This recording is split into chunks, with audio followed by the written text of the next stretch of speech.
Hello and welcome to World News on the Hour here on TVP World with me, Hashim Kumar.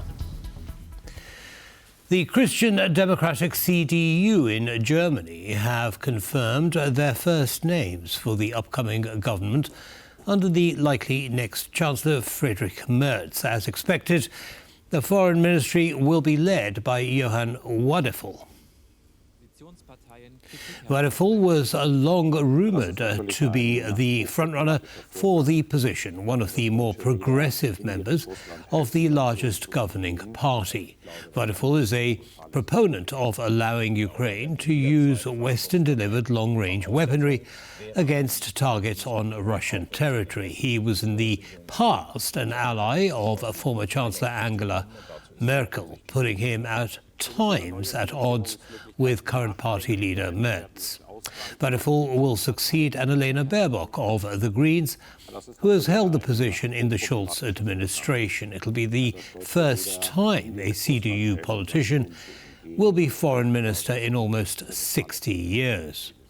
Another important position announced by the CDU is that of economy and energy, which will go to Katharina Reich. In total, the CDU will take 7 of the 17 ministerial positions within the government, the same amount as their Social Democrat partners, the SPD. The Bavarian sister party of the Christian Democrats, the CSU, will hold 3. Those names are expected to be announced on Wednesday. US President Donald Trump has urged Vladimir Putin to, quote, stop shooting, sit down and sign a deal. Speaking before his return to the White House, Trump also commented on his brief meeting with Vladimir Zelenskyy in the Vatican. Well, I want him to stop shooting, sit down and sign a deal. And we have the confines of a deal, I believe. And I want him to sign it and be done with it and just go back to life. I think the meeting went well. We'll see what happens over the next few days. We'll probably learn a lot.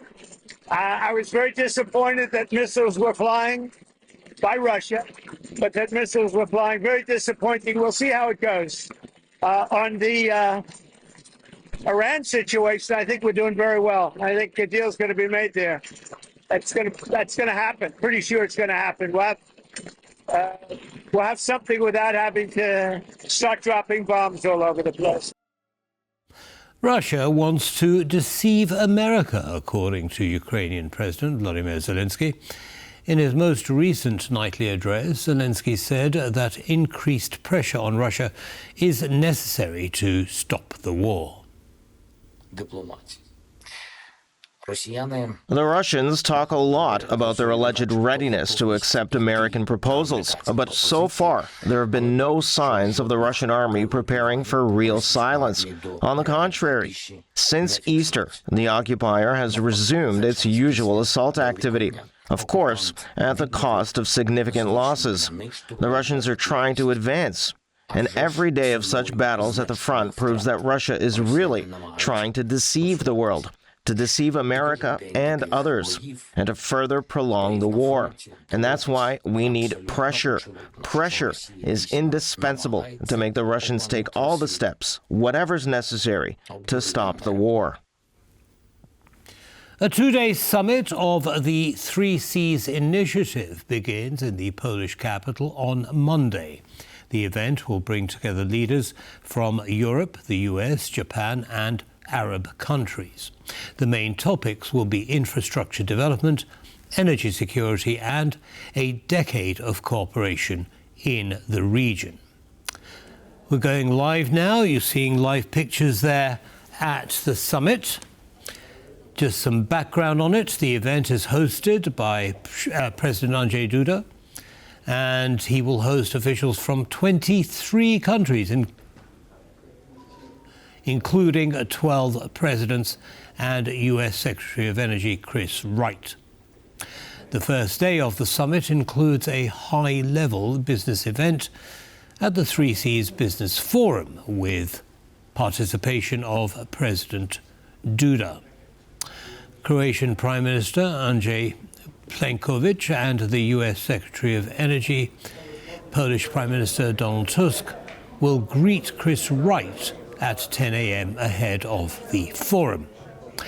In the evening, a bridging agreement with the Westinghouse Bechtel consortium will also be signed, strengthening cooperation between Poland and the US in the nuclear power sector. Priority projects for the three Cs include 143 investments in transport, energy and digitalization, notably via Carpathia Rail to sea and gas interconnectors with Lithuania and Slovakia. Europe's ceasefire proposal includes US security guarantees and no recognition of Russia's illegal occupation of Crimea, according to Reuters. Our correspondent, Don Arleth, who's in Odessa, Ukraine, has more on that story. Don, what more do we know about the European peace proposal for Ukraine? Yes, well, good morning there, Hashim. Really, this whole situation as it's unfolding, what a difference 1 week can make. When we heard this proposal last week about, Ukraine potentially ceding Crimea, I mean, for Ukrainians, this is really just a non-starter. Reuters news agency has received a document that was given to the American side from the Europeans in London last week on Wednesday, and it marks a very drastically different plan to end the war here in Ukraine. Of course, Ukraine has shown its willingness to stop this war, to enter into an unconditional ceasefire in the land, on the air, in the air, and on sea. And so this is the cornerstone of such an agreement, but it also is very different in that United States would take an active role in giving peace guarantees or security guarantees, as well as an Article 5 type NATO security guarantee for Ukraine. It would commit the country to, have a ceasefire immediately. Both sides would immediately enter in negotiations, something that Donald Trump has been very adamant about, that he wants to see this war end. We heard Marco Rubio last week say that the U.S. patience on the matter isn't going to last forever. And of course, this conversation at St. Peter's Basilica during the post-funeral with Donald Trump and President Volodymyr Zelenskyy are all positive signs showing us that perhaps the United States is finally waking up to the notion that negotiations with Vladimir Putin are not panning out quite like President Trump had hoped, and therefore we're going to see a drastically different stance coming out from the United States to get a peace agreement here in the war in Ukraine. So this is the best possible news that we've seen in recent weeks concerning the United States position, and well, it's going to be a very important week, like Secretary of State Marco Rubio said.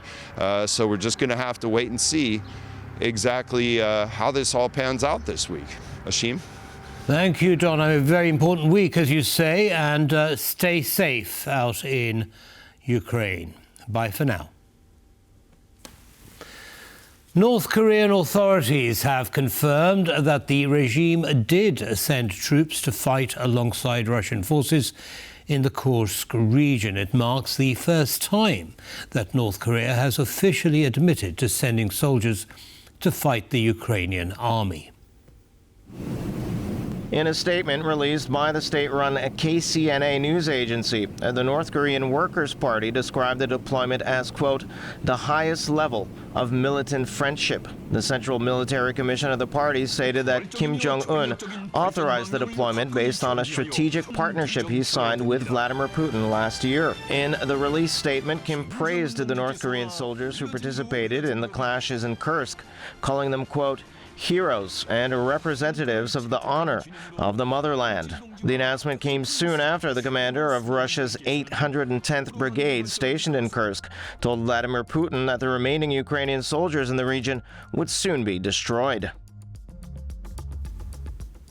South Korean authorities have described North Korea's confirmation of troop deployment to Russia and admission of a criminal act. Moreover, officials in Seoul condemned North Korea for the, quote, inhumane and immoral decision to send young people to battle in Ukraine. North Korea's participation in the war in Ukraine is a clear violation of the UN Charter and Security Council resolutions and constitutes an illegal act. North Korea's official acknowledgement of this involvement is in itself an admission of a criminal act. In response, our military strongly condemns these inhumane and illegal acts, together with the international community. The truth cannot be concealed. Sacrificing North Korean youth for the regime's survival is an inhumane and immoral act. The government calls for the immediate withdrawal of North Korean troops and makes clear that if current military collusion between North Korea and Russia continues, we will not stand idly by, but will respond firmly in coordination with the international community. Cardinals inside Vatican City continue preparations to select and then inaugurate the next pope. According to unofficial sources, the conclave will begin on the 5th or 6th of May. During the closed session, cardinals will debate who is the most suitable to lead the Catholic Church going forward. Each day, dozens of electors will ask questions and make statements regarding the future of the Holy See. Beforehand, however, they must make themselves familiar with cardinals from 70 countries around the globe. The entire process is kept hidden, with electors swearing an oath of secrecy before entering the discussion chamber. During the conclave, cardinals will stay in the house of St. Martha, where Pope Francis spent his final 12 years. It'll mark the first time electors have stayed in the residence of a former pope.